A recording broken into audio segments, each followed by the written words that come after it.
One of the human's most remarkable abilities is to think about what could have been and what could be. We just don't do. We think about what we did, or we think about what could happen if we do what we're thinking about doing. So here's where regret plays a part. The Oxford definition of regret is a feeling of sadness, repentance, or disappointment over an occurrence or something that one has done or failed to do. And an important thing about regret is the thought that we should have known better, that we had control over the outcome. And that's really important. So it has something to do with the negative outcomes, where we knew what could happen, what would happen, and we could have chosen to do something different. And when we're feeling regret, we are assuming that we knew everything and control everything. But in reality, is that we were making decisions with limited knowledge and control. So the name of the book comes from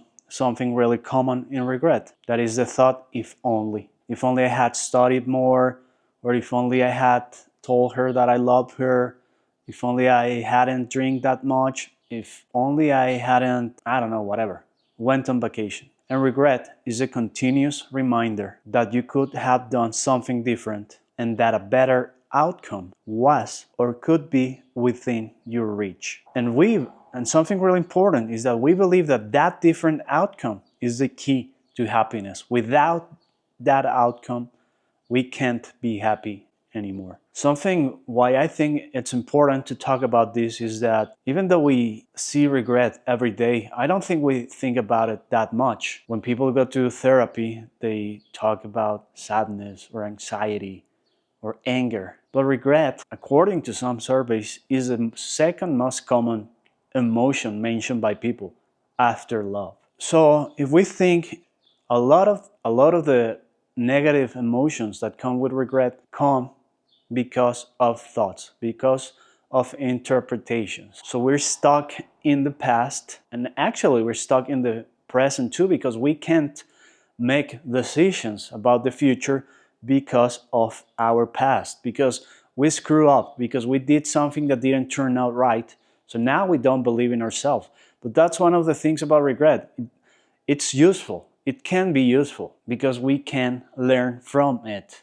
What we did didn't work. We should switch for the next time. But if you remember how we started the video about this remarkable ability about the human, about thinking about the past and thinking about the future, that's the problem. It's the thoughts, the interpretation. If you see a square running around, it's probably not thinking about, oh, maybe I should have saved more nuts.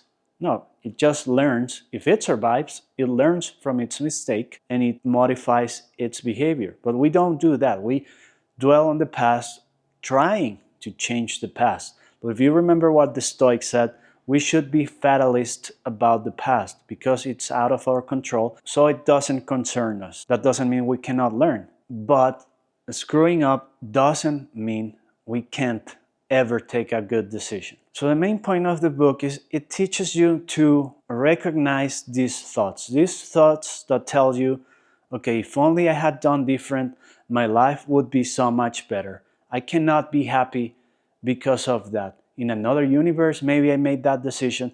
So it makes us believe that we're living the bad ending. We're living in the crappiest universe, and it robs us. It becomes a self-fulfilling prophecy because it robs us from our future, because we're stuck in the past and we don't want to see it anyway. So we need to recognize that because it's not useful. Also, it makes us be really mean to ourselves. It fills our heads with ideas about we should have known, or it was a stupid decision, it's all my fault, it was obvious.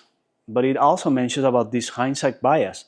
It's easy to look at the past and think that we should have known what we know now. Like Mark Hoppus says, the past is only the future with the lights on.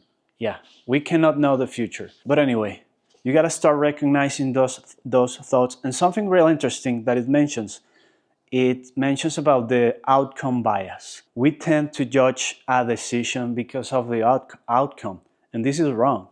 For example, if you gamble away all your life savings and you win, it doesn't mean it's a good decision. It's a bad decision with a good outcome. But how do we know it's not a good decision? Well, because we wouldn't recommend that to somebody we love. So we have to focus on what we have control. A good decision is an informed decision, a rational decision. A decision is not good because of the outcome. So all we can do is try our best and know, because another cognitive aspect of the regret and being afraid of regret for the future is that our minds forget that we have ability to cope. We have recovered from many bad outcomes and we forget that. But the real tragedy is not taking action. It's getting stuck. And that's what it says. Regret keeps us stuck in the past. So if you know someone who's going through regret, you can recommend this book. It's useful. So I'm just gonna say some points. Recognize if you're thinking that you can only be happy if your life was different because of decisions of the past. Judge your outcome against like the best possible outcome. Focus on the present. Focus on what you can do now. Whenever you get this guilt, these thoughts about I should have known better, or it's all my fault, it doesn't even matter if it's true or not. It just matters if it's useful or not. And if it's useless, you can learn to diffuse from those thoughts.